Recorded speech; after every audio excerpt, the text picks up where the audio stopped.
Para sa dugang mga balita sa Negros Kagpanay, mangin kauputan si Adrian Prietos. Adrian? Yes, Jers, mga kapuso, madamogid nga salamat sa Negros Occidental naman. Duha kasakay isang pick-up patay matapos mabungguan sa nag-overtake na truck sa bahin sa Talisay City. Nakatutok Aileen Pedreso.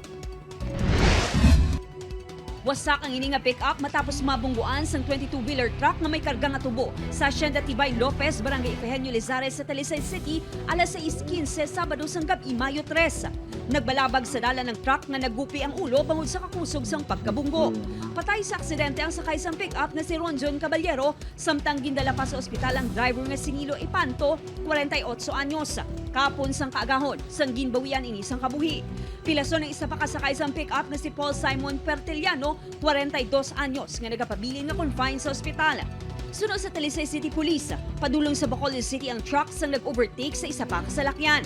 Apang nasugata sini ang pick-up nga padulong naman sa Silay City. Na-lose control gid sa kagkalaba padaan. Additional factor pa na mamang pag-usang time na to.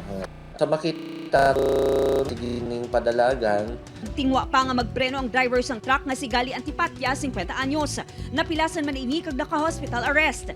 Magapangatubang sang kaso nga reckless imprudence resulting to multiple homicide si Antipatya. Samtang napukaw ang atensyon sang otoridad sa asud-asud nga trahedya sa dalan. Kahapon Mayo 4, duha ka persona lakip ang 5 katuig nga bata nga babayi ang napatay matapos ginarado sa isa ka SUV sa guwasang NAIA Terminal 1. Napulo naman ang napatay sa karambola sa SCTX sa Tarlac City sang May 1 nga gintuga sa isa ka bus. Sunod sa isa ka driving kag road safety expert, may pila ka mga road safety tips nga dapat tandaan. Una, di ka gid nga magamit sa mobile phone samtang nagadrive. Dapat kung tired ka, need mo mag-pull over and take a rest. Hindi ko mag-overspeed. Basta driver ka, kailangan may ara ka ginatawag na road courtesy. Importante man ang practical driving course antes magkuha sa student permit, ilabi sa tanan, mangin pasensyoso samtang naghamaneho.